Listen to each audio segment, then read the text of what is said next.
Saad Ibnu Abi Waqas റളിയല്ലാഹു അൻഹു പ്രസിദ്ധ സഹാബിയാണ്. അദ്ദേഹം പറയുന്നു, ഒരിക്കൽ റസൂലുള്ളാഹി സ്വല്ലല്ലാഹു അലൈഹി വസല്ലം നിങ്ങളുടെ മുമ്പിൽ ഞാൻ പോയി. എന്നിട്ട് ഞാൻ പറഞ്ഞു, ഞാൻ അള്ളാഹുവിനോട് ദുആ ചെയ്യുന്നുണ്ടെങ്കിലും എനിക്ക് അല്ലാഹു സുബ്ഹാനഹു വ തആല എൻ്റെ ദുആയ്ക്ക് ഉത്തരം നൽകുന്നില്ല എന്ന് പറഞ്ഞു.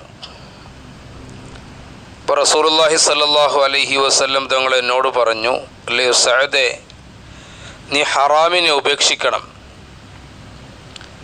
കാരണം ഹറാമായ ഭക്ഷണം വയറിൽ ചെന്നാൽ ആ മനുഷ്യൻ്റെ ദുആ പിന്നീട് സ്വീകരിക്കപ്പെടുകയില്ല. ആദരവായ റസൂലുള്ളാഹി സ്വല്ലല്ലാഹു അലൈഹി വസല്ലം നിങ്ങൾ ഇങ്ങനെ പറഞ്ഞു, ഹറാമായ ഒരു ഉരുള ഭക്ഷണം ഒരാളുടെ വയറിൽ ചെല്ലുന്നത് കാരണമായി 40 ദിവസത്തെ ദുആ അല്ലാഹു തആല സ്വീകരിക്കുന്നതല്ല എന്ന് റസൂലുള്ളാഹി സ്വല്ലല്ലാഹു അലൈഹി വസല്ലം പറഞ്ഞു. ദുആ ചെയ്യുന്നയാൾക്ക് ഏറ്റവും പ്രധാനമായി 3 കാര്യങ്ങൾ ശ്രദ്ധിക്കാനുണ്ടെന്ന്. ഒന്നാമത്തെ കാര്യം, ദുആയിൽ ഉത്തരം കിട്ടാൻ വേണ്ടി ധൃതി പിടിക്കാതിരിക്കുക എന്നുള്ളതാണ്. റസൂലുള്ളാഹി സ്വല്ലല്ലാഹു അലൈഹി വസല്ലം പറഞ്ഞു, ഒരടിമയുടെ ദുആയ്ക്ക് ഉത്തരം കൊടുക്കപ്പെടും അവൻ ധൃതി കാണിക്കാത്ത സമയത്ത്. ഇപ്പോൾ സഹാബത്ത് ചോദിച്ചു, ധൃതി കാണിക്കുക എന്ന് പറഞ്ഞാൽ എന്താണ്? റസൂലുള്ളാഹി സ്വല്ലല്ലാഹു അലൈഹി വസല്ലം പറഞ്ഞു, ഇങ്ങനെ പറയലാണ്, ഞാൻ ദുആ ചെയ്തു ഉത്തരം തന്നില്ല എന്ന് പറയലാണ് ധൃതി.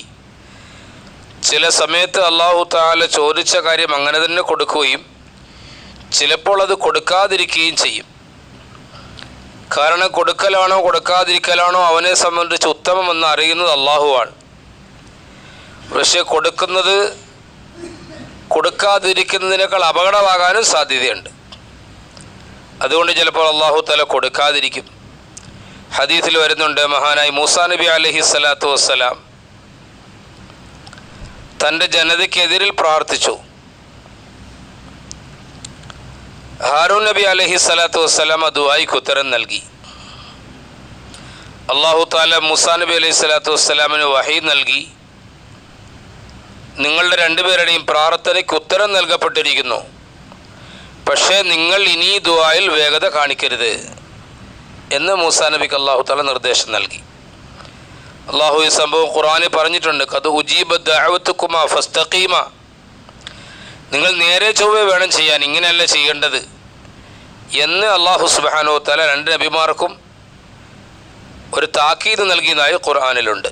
ഇബ്നു അബ്ബാസ് റളിയല്ലാഹു തആല അൻഹു പറയുകയുണ്ടായി, മൂസാ നബി അലൈഹി സ്വലാത്തു വസ്സലാമിൻ്റെ ദുആയുടെയും അതിൻ്റെ ഉത്തരത്തിൻ്റെയും ഇടയിൽ 40 വർഷത്തെ വിടവുണ്ടായിരുന്നു എന്ന്. മൂസാ നബി അലൈഹി സ്വലാത്തു വസ്സലാമിൻ്റെ ദുആയേക്കാൾ ശക്തിയായ ദുആ നമുക്ക് ആർക്കുമില്ല. അപ്പോൾ അതുപോലും അത്രയും താമസിച്ചിട്ടാണെങ്കിൽ പിന്നെ ഒരു യോഗ്യതയില്ലാത്ത നമ്മുടെ ദുആയുടെ കാര്യം എന്ത് പറയാൻ? അപ്പോൾ ദുആയിൽ ഉത്തരം കിട്ടുമെന്ന കാര്യം ഉറപ്പാണ്. ഉറപ്പായി വിശ്വാസത്തോടെ ചോദിക്കണം, പക്ഷെ ധൃതി പിടിക്കാൻ പാടില്ല. അപ്പോൾ ധൃതി കാണിക്കരുത് എന്ന് ഒന്നാമത്തെ കാര്യമാണ്. രണ്ടാമത്തെ കാര്യം, ഹറാമ് കഴിക്കാൻ പാടില്ല.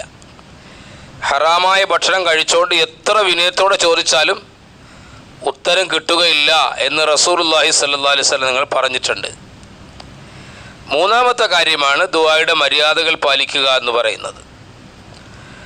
ദുആയുടെ മര്യാദകൾ കുറേയുണ്ട്. ഏറ്റവും പ്രധാനപ്പെട്ട ഒരു കാര്യമാണ് ഉളൂവോടുകൂടി ദുആ ചെയ്യുക. രണ്ടാമത്തെ ഒരു കാര്യമാണ് സമയം നോക്കി ദുആ ചെയ്യുക. എല്ലാ സമയത്തും എല്ലാ ദുആയ്ക്കും ഉത്തരം കിട്ടണമെന്നില്ല. ചില പ്രത്യേക സമയങ്ങളുണ്ട്. ആ സമയത്ത് ദുആ ചെയ്യുകയാണെങ്കിൽ ചിലപ്പോൾ വേഗം ഉത്തരം കിട്ടാൻ സാധ്യതയുണ്ട്. റസൂലുള്ളാഹി തങ്ങളോട് ഏറ്റവും നല്ല സമയം ഏതാണെന്ന് ചോദിച്ചപ്പോൾ തങ്ങൾ പറഞ്ഞത് രാത്രിയുടെ അവസാന സമയമാണ് ദുആയ്ക്ക് ഉത്തരം കിട്ടാൻ ഏറ്റവും നല്ലത്. അതേപോലെ ഫർദ് നമസ്കാരങ്ങൾക്ക് ശേഷമുള്ള സമയം ഉത്തരം കിട്ടാൻ ഏറ്റവും സാധ്യത ഉള്ളതാണ് എന്ന് റസൂലുള്ളാഹി സ്വല്ലല്ലാഹു അലൈഹി വസല്ലം പറഞ്ഞു. അപ്പോൾ ആ സമയങ്ങൾ നോക്കുക, മര്യാദകൾ പാലിക്കുക, ഹറാം ഉപേക്ഷിക്കുക, വേഗത കാണിക്കാതിരിക്കുക, ഇത്രയും കാര്യങ്ങളുണ്ടെങ്കിൽ ദുആയ്ക്ക് ഉത്തരം തരും. അല്ലാഹു മനസ്സിലാക്കി അമൽ ചെയ്യാൻ തൗഫീഖ് നൽകുമാറാവട്ടെ. സുബ്ഹാനക അല്ലാഹുമ്മ വബിഹംദിക അഷ്ഹദു അല്ലാ ഇലാഹ ഇല്ല അൻത അസ്തഗ്ഫിറുക വഅത്തൂബു